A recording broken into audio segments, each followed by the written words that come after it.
Are you reaching the end of your journal with a few pages left and needing inspiration for what to do when you honestly just want to move on to a new journal? Well, this is the video for you. I'll be sharing 5 different ideas on what to do in those last few pages of your journal. The first idea I have is to just write. Sometimes I think in the junk journaling community we overlook the beauty and meditative quality of just writing in your journal, especially if you have a journal that has pages that allow you to write just directly onto them like I have here. Don't overlook the power of just writing out your thoughts onto your page. It doesn't matter what your handwriting looks like. This is something that you can look back on for years to come that'll really show what your thoughts were like. Second is a washi swatch page. I feel like I do one of these in every single journal that I have. One thing that I love to add is some hand stamping. I don't stamp a lot in my journals just because it takes time, but for a simple spread like a washi swatch page, I think that adding just the little detail of a hand stamped title really takes the spread to another level. I haven't bought new washi tape in quite a while, so my swatches haven't changed much except for just having rolls that I've used up. One of the rolls that I'm going to swatch here on the page, the little bit that I add to it is actually the last bit from the roll, which I think is pretty cool. It's just the last piece from that specific washi tape that then is immortalized in my journal, which I think is a really special thing. Just swatching is such a simple and therapeutic process, but it's really fun to see how all of your washi tapes kind of clash with each other or go together. I have a couple different collections and different brands of washi tape, and while the colors don't necessarily harmonize all together in a conventional way, I think that they do really make a beautiful spread, and it's just fun to put together. Washi tape spreads are just fun. There's not any detail associated with them, any like memory keeping necessarily, anything crazy. It's just fun to take apart your bits of washi tape and stick them down onto the page. So what I'll do is I just arrange them in all different kinds of ways. I try to typically keep different brands of washi tape like collected together. So if I have some tapes from the same brand, then I'll try to group those all together, and then I just arrange them in different ways, kind of some vertically, some horizontally, and just make a little spread out of it. So you can see how that page looks, and then I just went in and added in the brands so I could remember them for time to come. Now the third idea that I have is an old photos page, and by this I just mean photos that aren't necessarily current. It could be old vintage photos. Maybe you have some photos from your family from years and years ago that you just want to put into your journal because they don't really have another place to go. This is a perfect page idea for that. But for me, I have had a couple of photos up on a bulletin board in my room that I just decided to take down. I usually like to change out my photos here and there, and when I change them out, I don't want to throw away the ones that I had up. So what I'm doing is I'm just taking all those photos that I used to have up on my bulletin board and putting them onto this spread. Something you can do if you want to kind of fit more photos together onto a page and add a little more layering is you can cut around the outlines of certain things. So this photo was really easy to do that with because the background was blurred around me and my sister in the picture, and so I just cut out the background, and then that allowed me to fit it onto the page without really blocking anything else. So I just take all those photos, collage them together in a way that I like. None of these photos really go together. There's a couple of pictures from similar times, but I didn't really focus on that. Just made it a page that felt comforting and was a bit of memory keeping just from all these different moments of my past. And I just stick down all of my photos in my journal with double-sided tape. I find that because they're a heavyweight, like glossy photo paper, double-sided tape is the best way to stick them all in and not have them fall out as time goes. And I just put the double-sided tape around the edges of the photo like you see here, and then I go ahead and I layer them in where I had it planned out.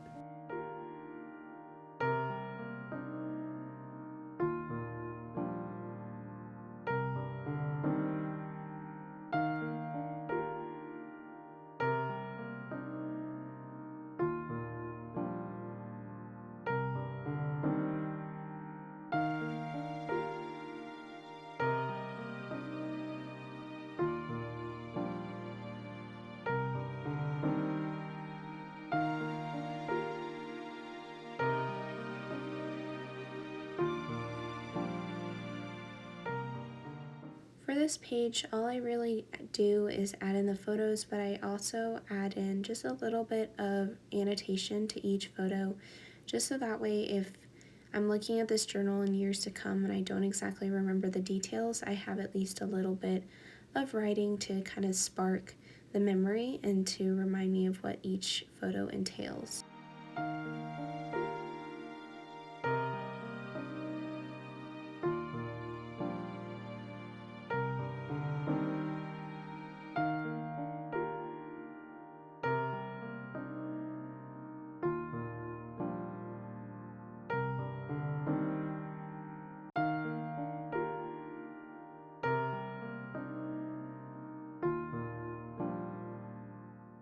And my fourth idea is a junk page, which is quite literally what it sounds. So I just go and I have this box on my journaling supplies cart that I just throw anything that I don't use in one journaling spread, and I just keep it if I think that I might want to use it later on, or if I have any ephemera that I just haven't gotten into my journal yet. I put it in this box, and sometimes I'll come back to it if I want to journal but I don't have anything from a specific time, and then I'll just grab all these different pieces and kind of put them together.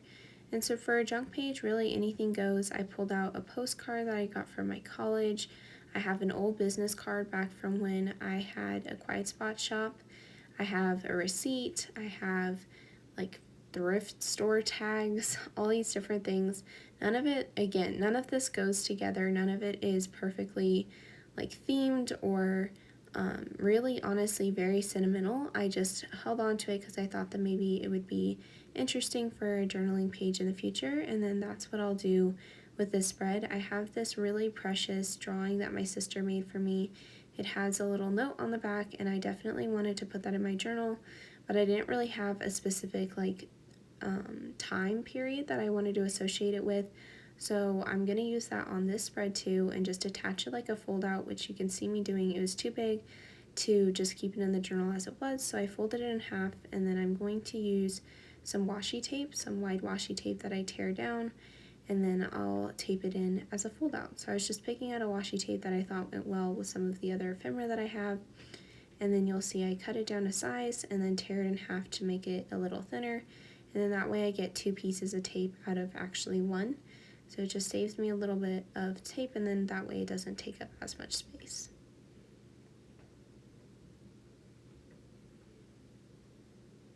With this journal, which is a standard traveler's notebook size, I found myself adding in a lot of fold outs to kind of maximize the space and to make it wider without actually having that width in the pages naturally.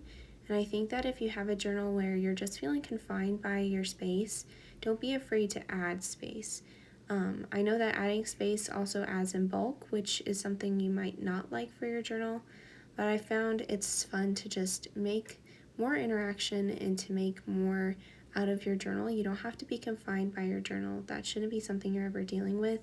Your journal should be somewhere free where you feel welcome to do whatever you want in it. Like this junk page, I don't feel like it's very aesthetic at all. It doesn't look pretty, I would say. It's definitely more like chaotic and just kind of, it looks like a junk page, which is what it is. But I feel like in years to come, when I look back at this journal, I won't see the chaos of it, but I'll see the little individual moments that each of the chaotic pieces kind of represents.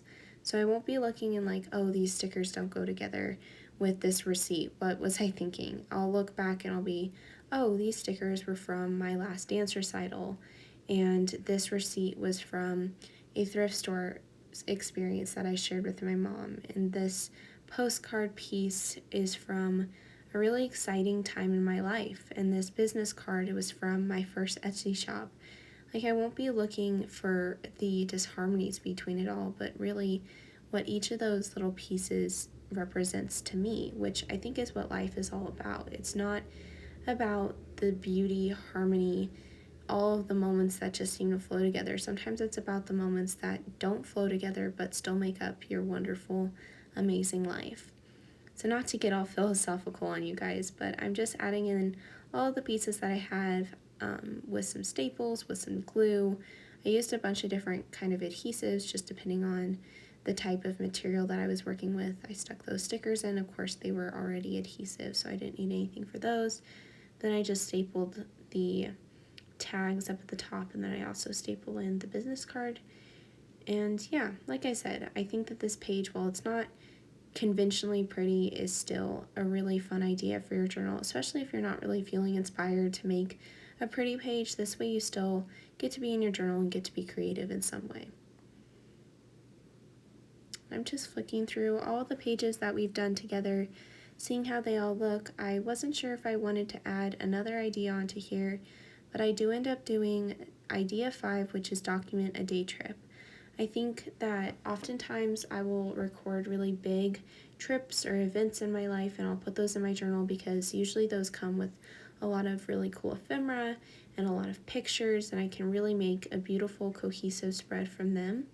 But I don't want to overlook just the day trips. Like, all I had from this trip were 2 photos, and I took a little scrap of note paper that I had lying around, and I just made a spread out of it. And then that way, even though it's not a super involved page, it still records the essence and the memory of that trip, and it'll be something that I get to look back on, because honestly the photos were all that I needed from that little trip, and it was a lot of fun.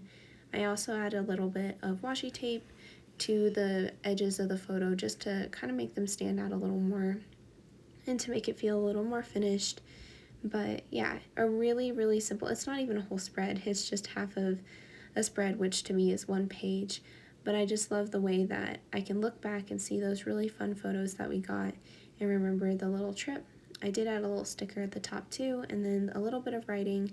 But here are those last pages in my journal. I do have a couple more pages left at the end, which I will be definitely employing these ideas to finish those up. I hope that you guys found some inspiration from this video. I hope that you have some ideas now to finish up your journal and to be inspired to keep creating even when you don't have maybe the perfect pieces.